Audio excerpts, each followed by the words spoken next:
네, 현재 시간 2시 18분 지나고 있습니다. 코스피 코스닥 큰 폭의 상승은 아니지만 그래도 빨간불 유지하고 있는데요.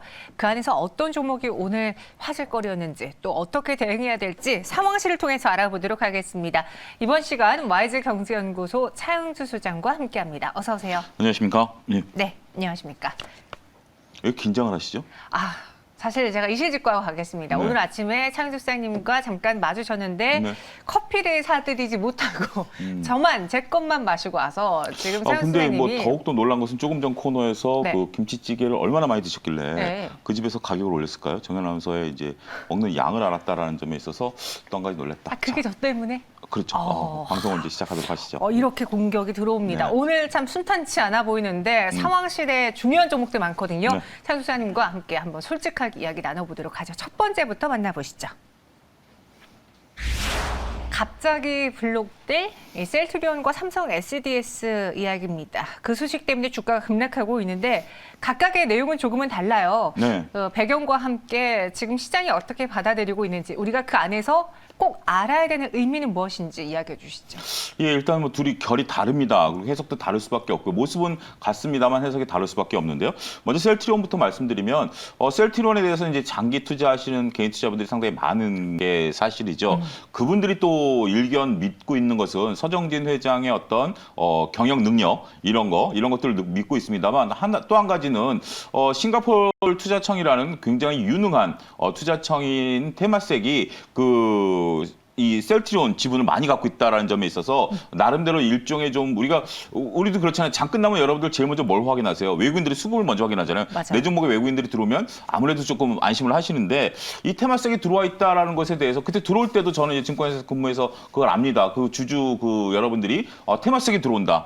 이건 앞으로 셀트리온에 대한 긍정적인 효과다. 이렇게 해서 많은 분들이 하나의 믿음으로서의 테마섹 역할을 했는데 글쎄요. 테마섹이 갑자기 이제 지분을 매각한다라고 합니다. 뭐 이런 것들에 대해서 워낙 많은 물량이 이기 때문에 이게 시장에서 단기간에 소화할 수 없기 때문에 매수처를 찾고 있는데 이런 부분들에 대한 우려감들이 지금 이제 시장에 나타나면서 아직까지 이제 매수자가 나타나지는 않았어요. 이제 다양한 조건들을 제시하겠는데 이게 또 여러분들 일파만 퍼줄 수 있는 게 매수자가 나타나주지 않는다라면 워낙 많은 지분이고 이런 것들이 되게 된다라면 셀트리온에 또 다른 변동성이 생길 수 있다라는 게 첫 번째 얘기고요.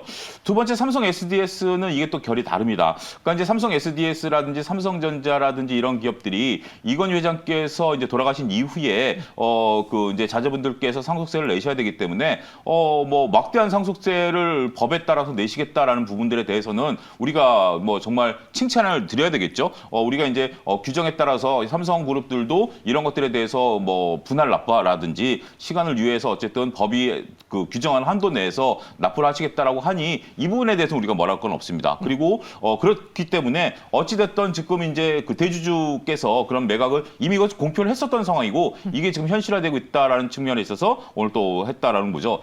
이제 그 결은 다릅니다만 이제 또 다시 합의가 된다는 게 이게 일단은 오버행 이슈가 될 수 있다라는 거죠. 그렇죠. 그러니까 우리가 보통 블록딜로 A에서 B로 넘어가게 되면 B가 그것을 꾸준히 가져가기보다는 시장에서 이걸 점진적으로 소화하는 경우가 많습니다. 그러니까 매각을 하는 경우가 많고요. 그리고 이제 이게 블록딜이라는 게 A에서 B로 넘어가는 게 아니라 A에서 A, B, C, D 이렇게 쭉 뭐 몇 개 기관으로 나눠서 소화가 되는 경우도 있거든요. 그러면 그 조금만 인수한 기관에서는 이게 매도가 될 수 있기 때문에 소위 말해서 매물화될 수 있는 오버행 이슈 이런 것들이 현재 시장에 부각이 되고 있다. 이렇게 설명을 드릴 수가 있겠습니다. 네, 그러니까 말씀하신 것처럼 셀트리온의 경우에는 지금 테마섹과 그래도 우호적인 관계를 갖고 있다. 테마섹이 지금 포트폴리오를 조정하는 과정에서 어쩔 수 없이 블록딜 물량이 나온 것이다라고 하지만 일단은 물량이 나왔다는 것 자체가 악재였고 시장에서는 이를 악재로 받아들이면서 오늘 투자자분들이 많이 매도하고 있는 상황이거든요. 근데 유독 셀트리온이 좀 주가가 안정될라 치면 블록딜로 항상 발목을 잡히는 것 같아요. 이 회사 문제가 있는 거예요? 글쎄요. 뭐 이것을 어떻게 해석해야 되는지는 상당히 난감합니다. 지금 셀트리온이 회계 부정 문제에 대한 어떤 한 단계 고비를 넘겼고 네. 그렇기 때문에 좀 그렇다라고 했는데 매각을 생각하는 입장에서 본다라면 뭐 어떤 것들을 좀 더 확인하고 매각을 하려고 했겠죠. 이게 지금 뭐 테마섹이 급작스럽게 매각을 결정했다라고 보지는 않습니다. 우리가 이제 전반적으로 테마섹도 다양한 상황들을 살폈을 것이고요. 이런 것들에 대해서 과연 매각이 성공할 것인가에 대한 것들도 물밑타진을 다 했을 것으로 보여지기 때문에 일단 뭐 이런 것들에 대해서는 이미 예정돼 있던 상황이다. 우리가 이제 언론에 나오기 전이었었. 이제 우리가 이제 이럴 거죠. 우리가 만약에 테마섹이 우리가 매각할 예정이다. 그러면 주가 벌써 급락했겠죠. 따라서 이것은 이렇게 막판에 발표할 수밖에 없는 당위성을 가진다라고 좀 말씀드릴 수가 있겠고, 테마섹이 매각한다라는 것은 아무래도 뭐 셀트리온의 이게 꽤 오랫동안 그 보유했었던 건데 전망이 좋다라면 테마섹이라는 게 국부 펀드이기 때문에 돈이 급한 펀드가 아닙니다. 그리고 이제 전체에서 셀트리온이 차지하는 비중이 그렇게 큰 게 아니기 때문에 물론 셀트리온에서 테마섹의 영향은 크지만 테마섹에서 셀트리온은 정말 보잘것 없을 수 있습니다.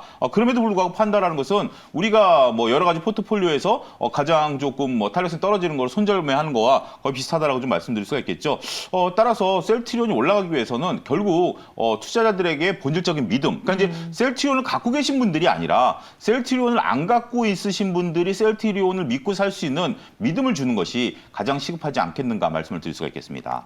셀트리온도 그 영광을 지금 잃은 지가 오래됐습니다. 네. 또 개인 투자자분들이 제약바이오를 처음 시작할 때 고민하는 게 셀트리온이냐, 뭐 삼성바이오로직스냐 그렇죠. 이런 예. 종목이었거든요. 근데 지금 믿음을 과연 찾을 수 있을지 보유자분들도 믿지 못하고 있는 상황 속에서 과연 이 셀트리온과 삼성 SDS는 어떻게 대응하는 게 좋을까요? 전략을 세워볼게요. 한 줄 평 먼저 들어볼까요? 한 줄 평은 일단은 뭐 각각 오버행 이슈가 일단 발생이 됐으니까 일단 오버행 이슈라는 것은 이제 상대방에게 어떻게 매각이 되느냐 이런 것들이 이제 빠른 시간 내에 결정이 날 거고요.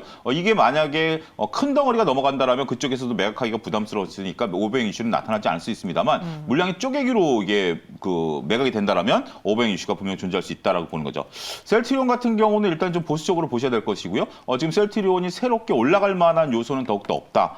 그렇죠. 더군다나 물량 부담까지 나오는 상황이고 삼성 SDS 같은 경우는 지금도 삼성 SDS가 이제 주가가 또 원래 안 좋았었어요. 그래서 삼성 SDS 여러분들 기사 검색을 해보시면 회사 측에서도 다양한 모멘텀을 찾아가겠다라고 얘기를 하고 있기 때문에 펀드멘탈이 어떻게 올라오냐. 요거는 일시적인 거기 때문에 어차피 대주 지분이 줄어드는 것도 일시적인 요소이기 때문에 이것은 뭐 큰 이슈는 아닐 수 있습니다만 결국 펀드멘탈이 살아나야 SDS도 올라올 가능성이 높지 않겠는가 말씀드릴 수가 있겠습니다. 네, 그래서 셀트리온과 삼성 SDS 결이 좀 다른 블록들이었습니다. 대응 전략 잘 참고해 보시고요.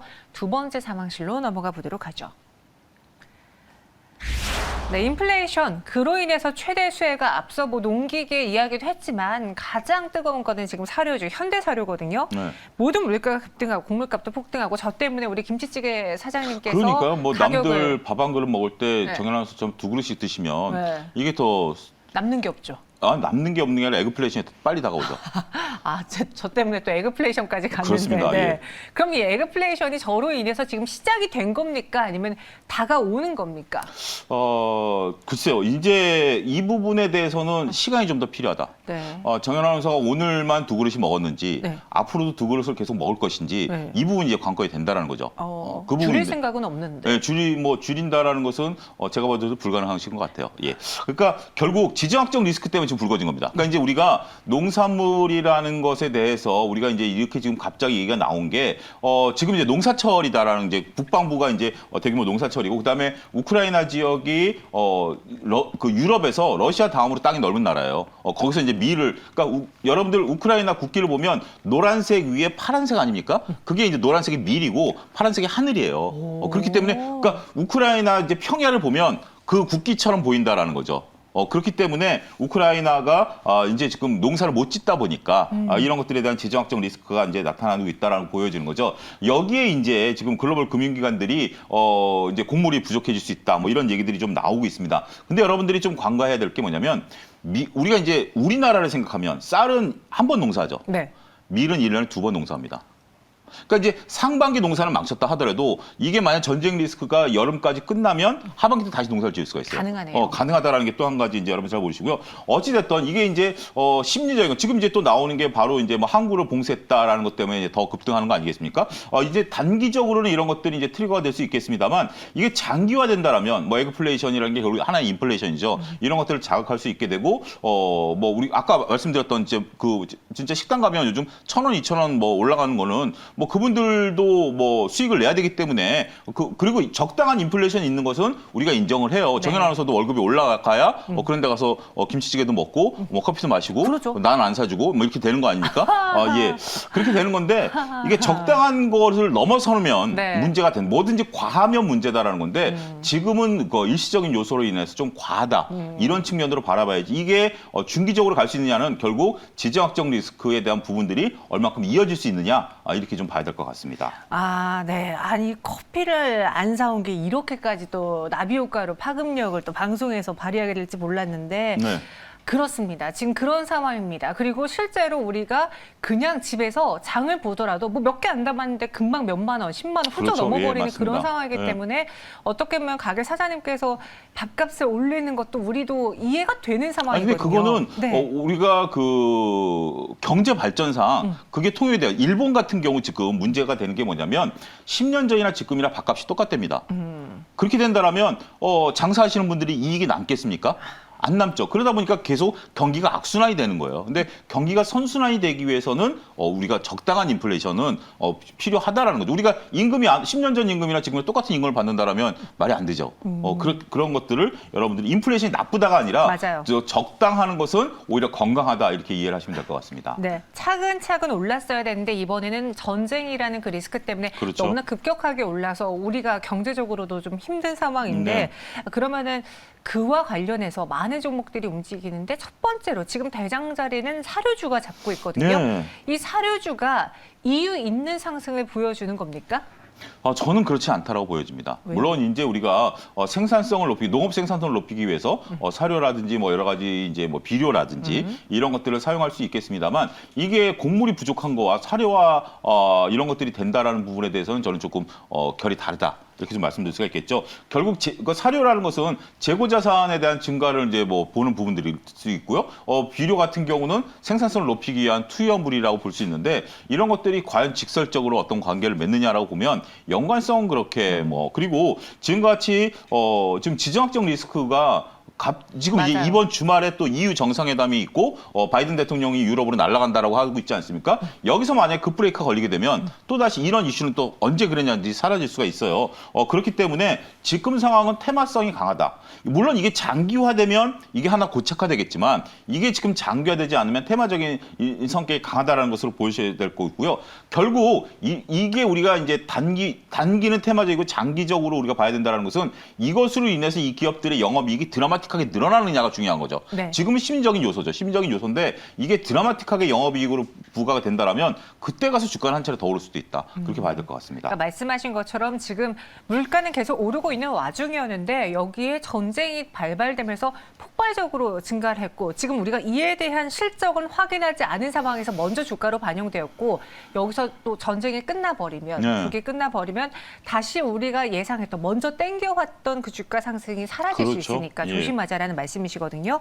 그럼 현대사료에 대한 대응 전략과 함께 또 오늘 저희 채팅방에 그런 글이 올라왔어요. 요즘 강남에서는요. 네. 소주 한 병에 7,000원이라고.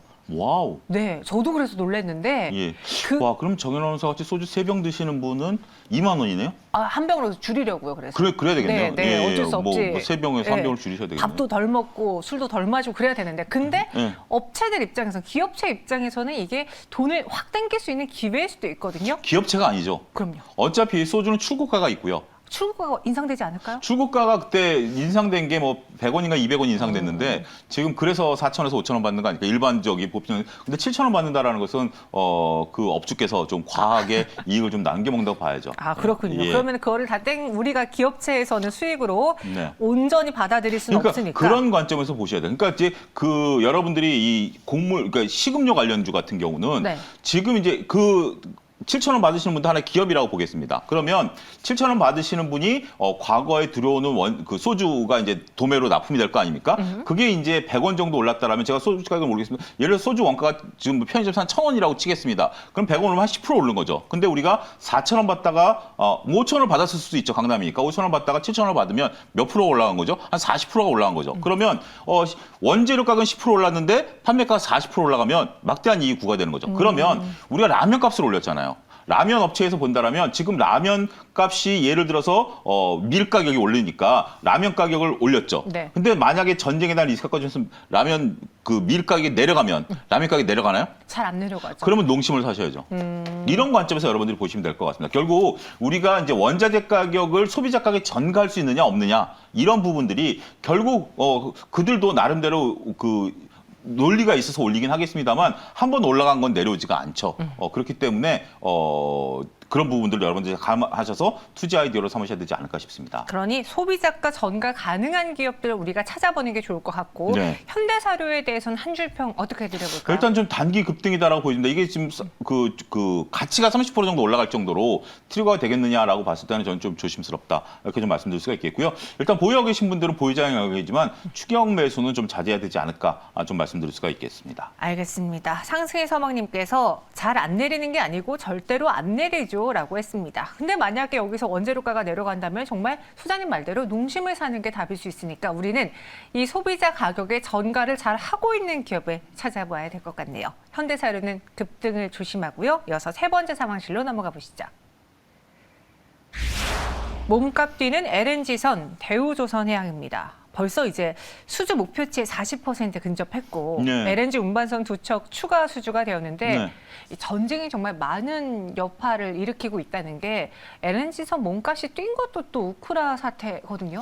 저는 저 내피셜을 받아들이기 어렵습니다. 왜요? 몸값이 뛰었는지 저는 이제 기사 제목일 텐데 네. 기사 쓰신 분이 LNG 선을 그러면 전쟁 이전에 예를 들어서 한 척당 1,000억이었는데 지금 1,100억에 지금 주척 수주한 것을 확인을 하셨나요? 100억이 올랐다? 그러니까 그렇으면 가격이 몸값이 뛰는데 올랐는지에 가격이 대해서? 올랐는지 확인하셔야 되는 게 하는 거죠. 그러면 이 기사 내용에 보면 그 전에 이 대우조선해양이 했었던 그 LNG 그 선박 대비 가격이 올랐다라고 해야 되는데 이게 그런 비교를 하기 뭐 기자문을 제가 뭐라 그러는 게 아니라 어려운 게 뭐냐면 수주 산업이라는 것은 물건을 정형화된 물건을 파는 게 아닙니다. 지금 이 휴대폰을 가지고 내가 이 휴대폰을 사고 정형화해서 휴대폰을 사는 거라는 개념이 아니라 우리가 그 휴대폰의 제 바탕화면과 정형화해서 바탕화면이 다르죠. 네. 정형화해서 바탕화면에는 멋진 그 배우 사진이 있고 저는 여기 와이프 사진이 있고 안 그러면 한 대 맞으니까 네. 그렇게 돼 있는데 그러니까 수주라는 것은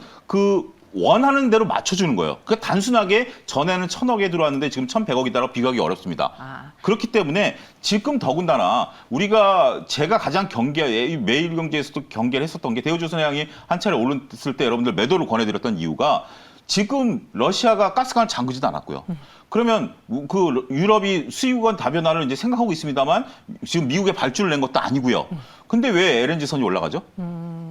이거는 저는 뇌피셜이라고 봐요. 근거 없는 뇌피셜. 여기에 여러분들이 얽매이시면 이 조선주를 잘못 볼 수 있다. 지금 같은 경우 러시아가 이제 러시아 사태가 장기되는 건 상당히 부담이 되죠. 그렇지만 지금 이런 것들이 결국 지금 조선 업종들은 배를 많이 파는 게 중요한 게 아니라 지금 러시아와 관련된 트리거가 있죠. 그런 부분들이 있고요. 그런 부분들을 우리가 좀 관심적으로 살펴봐야지 단순하게 러시아가 가스관을 제가 다시 한번 반복할게요. 러시아가 가스관을 잠근다라면 그래서 유럽이 미국에서 가스를 도입한다라면 미국에서 유럽으로 가는 배가 부족해진다라면 그 배를 대우조선해양이 수주한다라면 예, 이상입니다. 네. 그러니까 우리가 지금까지 앞서 이야기했던 곡물하고도 좀 비슷한 것 같아요. 지금까지 추세가 LNG선에 대한 수요가 늘어나는 건 팩트입니다. 맞아요. 거기는 팩트인데 거기다가 우리의 예상을 더해서 지금 방금 말씀하신 그런 조건들을 다 부합해서 대우조선해양을 바라보는 건 위험할 수도 있다. 그러니까 그때 당시에 그걸 급등하는 그런 얘기가 나오면서 그날 거의 급등했잖아요. 그날 사신 분들 지금 다 물려있잖아요. 그렇기 때문에 그것을 여러분들이 그런 것들을 이걸 한 걸음 물러서 보면 이게 소설인지 아닌지 여러분 보이고 있거든요. 근데 솔직히 말씀드리면 방송 전문가분들께서 그런 얘기들을 하시는 것도 봤어요. 근데 그걸 믿고 사신 분들이 지금 수익이 나나요? 저는 그건 아니다라고 봅니다.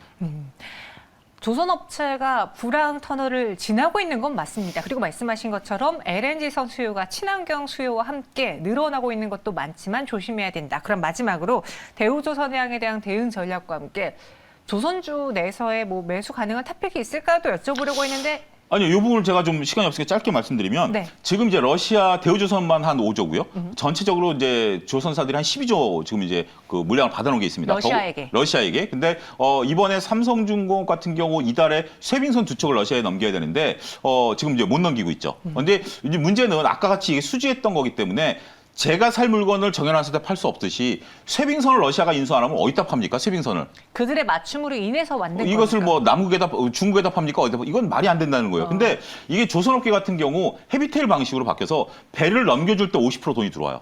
근데 지금 돈이 못 들어오죠. 배를 만드는 동안에 이제 삼성중공업 돈을 만들었는데 그러면 삼성중공업이 그거에 맞춰서 채권을 발행해 놨는데 지금 이제 돈이 안 들어오니까 삼성중공업에 자금 부담이 되는 거예요. 채권 만전이. 근데 문제는 뭐냐면 이게 쌓이면 채권의 신용 등급이 떨어질 수도 있습니다. 그럼 재발행이 안 될 수도 있어요. 이런 것들이 굉장히 큰 조선업종의 일파만파 파문이 이룰 수 있다는 게 첫 번째고요. 지금 일단은 조선업종들 저는 좀 이걸 보고 싶어요. 조선업종이 양치기 소년이 돼가고 있어요. 작년부터 보면 다음 분기부터 흑자납니다. 하반기 가면 흑자납니다. 내년 가면 흑자납니다. 지금 계속 적자예요. 도대체 이 양치기 소년이 끝이 나고 나서 저는 조선업종을 접근해야 되지 않을까 말씀드릴 수 있겠습니다. 참 이 산업의 특성상 그렇습니다. 말씀하신 것처럼 지금 당장 내가 살게 하고 그 물건에 대한 값을 바로 그 자리에서 주는 것이 아닌 산업이기 그렇죠. 때문에 그래서 좀 양치기 소년과 같은 현상이 반복되는 아쉬움이 있습니다. 따라서 우리도 관련 뉴스와 함께 체크해보는 건 좋겠지만 너무 거기에 과격하게 급진적으로 매수해보는 건 자제하자 의견 주시면서 보수적 접근 필요하다 의견 주셨습니다. 네, 오늘 차윤수 사장님과 함께 했고요. 다음번에는 제가 양치기 소년 말은 믿지 않겠습니다. 아닙니다. 다음번에는 여기다 그랬다 커피잔 딱 올려놓고 방송하겠습니다. 인사드리도록 할게요. 고맙습니다. 감사합니다.